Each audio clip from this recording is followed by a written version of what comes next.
From the very beginning, there were never any doubts for me. I knew the entire time.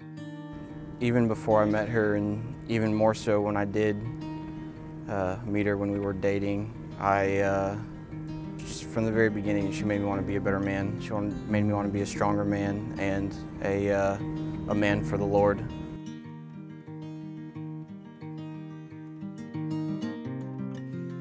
I knew that the only way I could possibly be half the man that she deserves was to be a servant for the Lord.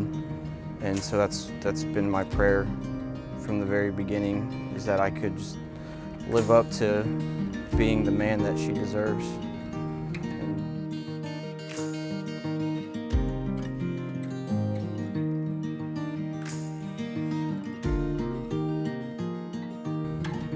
So just working towards that made me stronger in my faith and stronger in who I am as a person.